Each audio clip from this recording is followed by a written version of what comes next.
नमस्कार, मैं कंचन शर्मा और आप देख रहे हैं इंडिया वॉइस। आज का अखबार क्या कहता है, कौन कौन सी अपडेट्स हैं, कौन कौन सी ऐसी खबरें हैं जिन पर आपको सारा दिन अपडेट मिलती रहेगी, उस पर एक नज़र डालेंगे। और सबसे पहले अखबार में जो प्रमुखता से खबर दी गई है उस पर एक नज़र डालते हैं। देखिए, दिल्ली की बात करते हैं। सबसे पहले दिल्ली में हर संक्रमित का जीनोम टेस्ट होगा, ये नवभारत टाइम्स लिखता है। इसमें क्या है वो मैं आपको बताती हूँ। दिल्ली में बढ़ते कोरोना केस और ओमिक्रॉन के खतरे को देखते हुए फैसला किया गया है कि अब कोरोना मरीजों के सैंपल की जीनोम सीक्वेंसिंग के लिए भेजा जाएगा और इससे पता चल पाएगा कि कहीं संक्रमण के नए मामले ओमिक्रॉन वेरिएंट के तो नहीं हैं। यानी ओमिक्रॉन का जो खतरा है वो लगातार बढ़ रहा है। ओमिक्रॉन पैर पसारना शुरू कर चुका है और इसी को लेकर के एहतियाती तौर पर हालांकि कदम बढ़ाने शुरू कर दिए गए हैं। और ऐसा भी कहा गया है सरकार की तरफ से कि पैनिक होने की ज़रूरत नहीं है, लेकिन एहतियात बरतने की ज़रूरत है। तो इसमें यही है कि अभी तक सिर्फ दिल्ली एयरपोर्ट पर पॉजिटिव पाए जा रहे सैंपल की जीनोम जाँच हो रही थी। अब DDMA की बैठक के बाद में सीएम केजरीवाल ने ये जानकारी दी है। उन्होंने ये भी कहा है कि केंद्र सरकार जल्दी ही बूस्टर डोज की भी इजाजत दे। राजधानी में सोमवार को ओमिक्रॉन के 8 और कोरोना के 91 केस मिले हैं। तो अगर केस मिल रहे हैं तो उससे कहीं ना कहीं चिंता बढ़ जाती है कि लोग अगर बीमार पड़ेंगे तो उसमें परेशानियों का सामना मरीज को तो करना ही पड़ता है, लेकिन ज़्यादा से ज़्यादा अगर पैर पसारना शुरू कर देता है ओमिक्रॉन तो उससे कहीं ना कहीं चिंताएं भी गंभीर रूप से बढ़ जाती हैं। तो ओमिक्रॉन को लेकर के इसमें नवभारत टाइम्स में जो लिखा है वो मैंने आपको बताया है। आगे बढ़ेंगे और नवभारत में और भी जिस खबर को प्रमुखता दी गई है उसके बारे में मैं आपको बताती हूँ। 26 जनवरी को चीफ गेस्ट होंगे मध्य एशिया के सभी 5 देशों के राष्ट्रपति। देखिए, ये भी एक बड़ी खबर है, इसको प्रमुखता से बताया गया है। ये है कि अगले साल 2022 में गणतंत्र दिवस के मौके पर 5 मध्य एशियाई देशों के प्रमुख बतौर मुख्य अतिथि शामिल हो सकते हैं।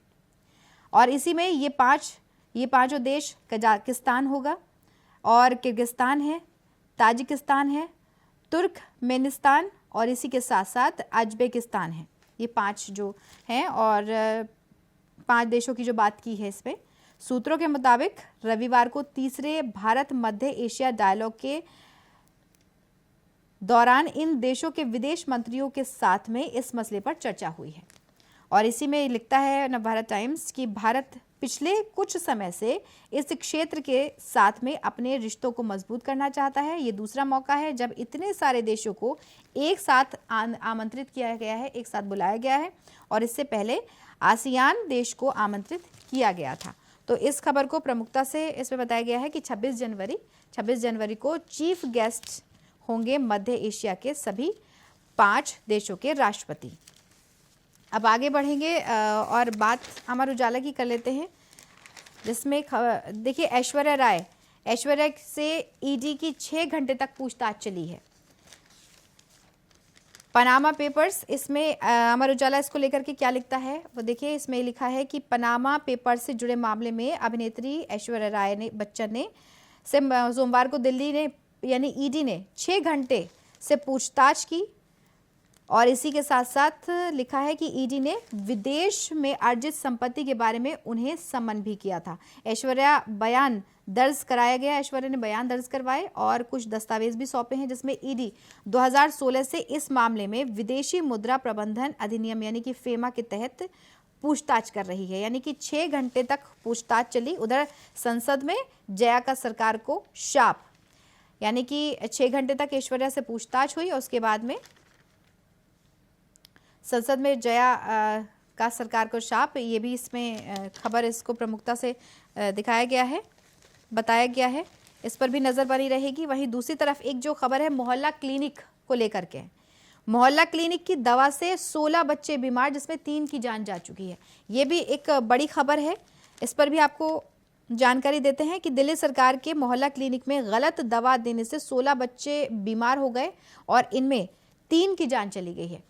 3 बच्चों की इसमें जान जा चुकी है, जिसमें मामला संजीदा होने पर दिल्ली सरकार ने कार्रवाई करते हुए 3 डॉक्टर्स को नौकरी से निकाल दिया है। वहीं पर जांच के लिए 4 सदस्यीय कमेटी गठित कर दी है। साथ ही साथ सरकार ने तीनों डॉक्टर्स का लाइसेंस निरस्त करने की भी अपील दिल्ली मेडिकल काउंसिल से की है, क्योंकि 3 बच्चों की जान जा चुकी है, 16 बच्चे अचानक बीमार हो गए, तो ये गंभीर बात है बहुत ज़्यादा। इसी को लेकर देखिए गौतम गंभीर बीजेपी नेता और गौतम गंभीर ने इसी को लेकर के क्या कहा है, उनका स्टेटमेंट भी इसमें है कि अगर मोहल्ला क्लिनिक के नाम पर केजरीवाल वोट मांगते हैं तो गलत दवाई से वहां पर हुई जो बच्चों की मौत है उनकी जिम्मेदारी भी उनकी ही बनती है। तो उनका ये स्टेटमेंट इसी को लेकर के आया है, क्योंकि 16 बच्चे अचानक से बीमार हो गए। हालांकि इस पर तुरंत संज्ञान ले लिया गया, लेकिन उनका जो स्टेटमेंट है उन पर पलटवार करते हुए और इस खबर को प्रमुखता से देखते हुए तो उनका स्टेटमेंट भी यहाँ पर आया है। वहीं पर दूसरी तरफ दुबई के बारे में भी इसमें क्या लिखा है, देखिए दुबई के लोग पहली बार देखेंगे जय श्री राम के जीवन गाथा। यह है कि दुबई के लोग पहली बार अयोध्या की रामलीला का मंचन देखेंगे। दुबई की धरती पर मंगलवार से 3 दिन तक रामायण की चौपाइयां गूंजेंगी और इसी में लिखा है कि दुबई एक्सपो 2021 में शामिल होने के लिए संस्कृति विभाग के बैनर तले अवध आदर्श रामलीला मंडल के निर्देशक महंत मनीष दास के नेतृत्व में 12 सदस्यीय दल दुबई पहुंच चुके हैं। तो ये भी एक बड़ी और अहम खबर है जिस पर नज़र बनी रहेगी। दूसरी तरफ एटा में आज अखिलेश यादव पहुंच रहे हैं। वहां पर जो कार्यकर्ता हैं उन्होंने वो तैयारियों में जुटे हुए हैं, क्योंकि आज जनसभा को संबोधित भी उनके द्वारा किया जाएगा, क्योंकि विधानसभा चुनाव की जो तैयारियां हैं वो लगातार तेज है। सभी पार्टियां पूरे जोर आजमाइश में हैं और पूरे दमखम में है कि कैसे पार्टी को जीत मिले। तो एटा में आज अखिलेश यादव भी पहुंच रहे हैं, वहां पे जनसभा को संबोधित भी उनके द्वारा किया जाएगा। वहीं पर दूसरी जो खबर है अगली, शीतलहर से कांपे उत्तर भारत के 10 राज्य। देखिए इस खबर को भी प्रमुखता दी गई है। क्या है कि राजधानी दिल्ली समेत उत्तर भारत के करीब 10 राज्य सोमवार को शीतलहर की चपेट में रहे। 10 राज्य, जिसमें राष्ट्रीय राजधानी के अलावा हरियाणा, पंजाब, राजस्थान, पश्चिमी मध्य प्रदेश में इसके सबसे ज्यादा असर इसका देखा जा रहा है। वहीं पर जम्मू कश्मीर के लद्दाख, हिमाचल, उत्तराखंड, उत्तर प्रदेश और पूर्वी मध्य प्रदेश में भी सर्द हवाओं की वजह से कड़ाके की ठंड रही, जिसमें मौसम के विभाग के अनुसार मंगलवार रात के बाद सर्द हवाओं से राहत के आसार हैं। यानी शीतलहर की वजह से उत्तर भारत के जो 10 राज्य हैं उसमें ठंड बढ़ी और स्थिति थोड़ी, क्योंकि वहाँ पर ज़्यादा ठंड पड़ने से जो इसमें खबर दी गई है वो मैंने आपको यहाँ पर उसकी जानकारी आपको दी है। तो ये खबरें हैं। ओमिक्रॉन को लेकर भी लगातार एहतियाती कदम उठाए जा रहे हैं। और दैनिक भास्कर की अब बात करते हैं। देखिए दैनिक भास्कर में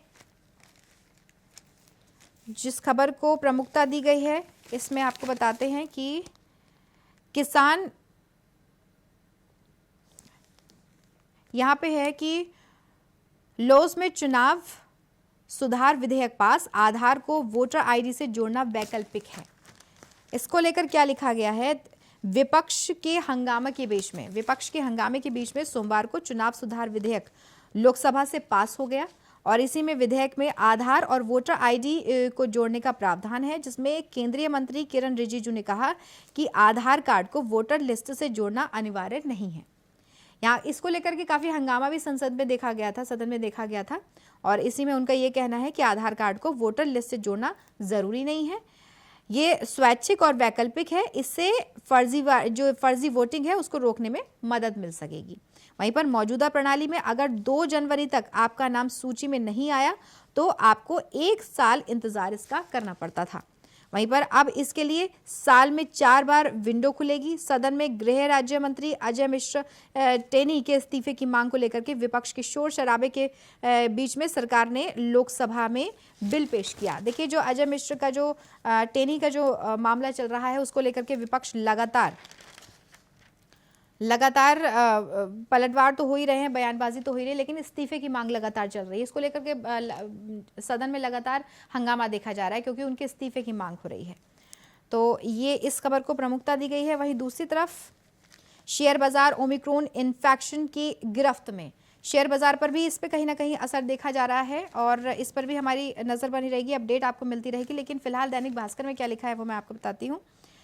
कोरोना वायरस के ओमिक्रॉन वेरिएंट के मामले बढ़ते देख करके दुनिया भर के शेयर बाजारों में सोमवार को बड़ी गिरावट रही, जिसमें भारतीय बाजार में इस साल की चौथी सबसे बड़ी गिरावट दर्ज की गई है। साल की चौथी सबसे बड़ी गिरावट, जिसमें दोपहर की 1 बजे बिकवाली इतनी बढ़ गई कि सेंसेक्स 1879 अंक लुढ़क करके 55,133 पर आ गया था। तो यहीं पर बाद में 689 अंक रिकवर होकर के 55,822 पर बंद हुआ। वहीं पर कुल 1,190 अंक की गिरावट रही और सेंसेक्स में शामिल 30 में 28 जो कंपनियां हैं, उन 28 कंपनियों के शेयर लाल निशान में बंद हुए। यानी कि ओमिक्रॉन की वजह से इस पर भी बहुत बड़ा प्रभाव देखा जा रहा है। इस पर भी हमारी नजर बनी रहेगी, आपको लगातार अपडेट मिलती रहेगी। वहीं पर और इस जिस खबर को प्रमुखता दी गई है वो मोहल्ला क्लिनिक का जो मामला था, वो मैंने आपको बताया है। मोहल्ला क्लिनिक में 3 बच्चों की मौत और डॉक्टर्स इसमें हालांकि बर्खास्त कर दिए गए हैं, लेकिन इसमें सवाल भी उठ रहा है। और दूसरी तरफ जो खबर है जिसको प्रमुखता दी गई है,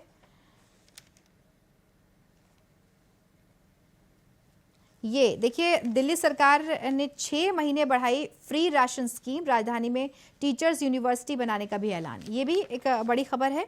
दिल्ली सरकार की कैबिनेट ने मुख्यमंत्री अरविंद केजरीवाल की अध्यक्षता में कई बड़े फैसले लिए गए, जिसमें सरकार ने फ्री राशन की स्कीम को 6 महीने बढ़ाने के साथ साथ जो दिल्ली टीचर्स यूनिवर्सिटी बनाने का ऐलान किया है, जिसमें मुख्यमंत्री केजरीवाल ने कैबिनेट मीटिंग के बाद में प्रेस वार्ता करी और प्रेस वार्ता करके कहा कि दिल्ली कैबिनेट ने निर्णय लिया है कि कोरोना काल में मिल रहे जो मुफ्त राशन है, मुफ्त राशन को और 6 महीने के लिए बढ़ा दिया गया। तो इससे अगर मुफ्त राशन को 6 महीने के लिए बढ़ा दिया गया है तो इससे कहीं ना कहीं राहत मिलने वाली है। इस खबर को यहाँ पर प्रमुखता दी गई है। लगातार अपडेट्स आपको इसके बारे में भी मिलती रहेगी। वहीं दूसरी तरफ जो खबर है वो ये कि रिटेल बिक्री कोविड पूर्व से भी 6% अधिक। इसमें क्या लिखता है दैनिक भास्कर, ये देखिए, इसमें है कि देश की जीडीपी में 10% से ज्यादा और कुल रोजगार में 8% से ज्यादा हिस्सेदारी रखने वाले रिटेल सेक्टर की बिक्री का पिछले 2 महीनों से कोविड पूर्व स्तर से ज्यादा हो रही है। और इसी में लिखा है कि नवंबर में रिटेल बिक्री कोविड पूर्व यानी कि नवंबर 2019 से 6% ज्यादा रही है। सोयाबीन, सरसों समेत 7 एग्री कमोडिटी का वायदा बंद, जिसमें महंगाई बनी वजह। इसमें इसके बारे में क्या लिखा है वो मैं आपको बताती हूँ। देखिए, बाजार नियामक सेबी ने सोमवार को एकाएक 7 एग्री कमोडिटी में एक वायदा सौदा शुरू करने का पाबंदी लगा दी और इसमें अगले 1 साल तक गैर बासमती धान, गेहूं, चना, सरसों, सोयाबीन और कच्चा पाम तेल और इसी के साथ साथ जो मूंग है वो मूंग नए वायदा सौदे लॉन्च नहीं हो पाएंगे। इस खबर को भी इसमें प्रमुखता दी गई है। तो ये वो खबरें हैं जिनको दैनिक भास्कर में जिसको प्रमुखता दी गई है। वहीं दूसरी तरफ देखिए, दैनिक जागरण में भी इसको लेकर के लिखा गया है, क्योंकि पनामा पेपर्स मामले में ऐश्वर्या राय से 6 घंटे पूछताछ हुई है। तो इसको भी दिल्ली के जामनगर हाउस स्थित ईडी दफ्तर में पूछताछ हुई, 6 घंटे तक पूछताछ की गई और ब्रिटिश वर्जिन आइडल स्थित कंपनी को लेकर के सवाल भी पूछे गए। वहीं दूसरी तरफ एक और जो इसमें खबर है वो ये है कि अतिक्रमण की अनदेखी करने वाले अधिकारियों पर कार्रवाई के निर्देश। इसमें क्या लिखा है, सरकारी जमीनों और रेलवे की जमीनों पर अतिक्रमण होता रहता है और जिम्मेदार अधिकारी सालों तक आंखें मूंदे रहते हैं। वहीं पर जानकारी में आने के बावजूद भी अतिक्रमण हटाने की जो कार्रवाई है वो नहीं की जाती है। और सुप्रीम कोर्ट ने हरियाणा के फरीदाबाद और गुजरात के सूरत में रेलवे की जमीन पर अवैध झुग्गियों को पनपने देने के लिए जिम्मेदार लोगों को अधिकारियों के खिलाफ कार्रवाई के आदेश दे दिए हैं। तो ये भी एक बड़ी खबर है। लगातार जिन खबरों पर नजर बनी रहेगी सारा दिन वो मैं आपको बता रही हूँ। वहीं दूसरी तरफ किसान संगठनों ने फिर ट्रेनों को आवाजाही बाधित की है। देखिए, किसानों की जो खबर है वो क्या है वो बताती हूँ कि पंजाब में किसानों के आंदोलन से अब एक बार फिर से रेल यात्रियों की परेशानी बढ़ गई है। जो रेल यात्री हैं उनकी परेशानी बढ़ रही है। किसान मजदूर संघर्ष समिति ने सोमवार को अपनी मांगों को लेकर के पंजाब में रेल रोको आंदोलन की शुरुआत कर दी है और इसका असर ट्रेनों की जो आवाजाही है उस पर पड़ रहा है। साथ ही साथ जो आने जाने वाले लोग हैं उनको परेशानी पेश आ रही है। प्रदर्शनकारियों ने जालंधर अंबाला और जालंधर पठानकोट ट्रैक को जाम कर दिया है और इसी वजह से सोमवार को 51 ट्रेनें रद्द कर दी गई और 15 ट्रेनों का जो गंतव्य था गंतव्य से पहले ही रोकना पड़ा। और इसी में यात्री जब रेलवे स्टेशन पर पहुंचे तो उन्हें ट्रेन रद्द किए जाने की जानकारी मिली। तो इसकी वजह से जो यात्री हैं जो यात्रा कर रहे हैं ट्रेन से उनको बहुत ज़्यादा परेशानी का सामना करना पड़ा। वहीं दूसरी तरफ ये जो खबरें हैं इनको प्रमुखता से न्यूज़पेपर में दिया गया है। इन पर सारा दिन नज़र भी हमारी भी बनी रहेगी और आपको लगातार अपडेट्स भी मिलती रहेगी कि बाकी जो विधानसभा चुनावों की तैयारियां हैं उसको लेकर के लगातार जनसभाएं हो रही हैं। जनसभा को संबोधित किया जा रहा है, चाहे वो बीजेपी हो, चाहे वो सपा हो, चाहे वो बसपा हो, सभी पार्टियां, चाहे वो कांग्रेस हो। तो इसी को लेकर के लगातार हम आपको अपडेट देते रहेंगे। फिलहाल के लिए इतना ही। आपसे कल फिर मुलाकात होगी अपडेट्स के साथ में। मुझे इजाज़त दीजिए। नमस्कार।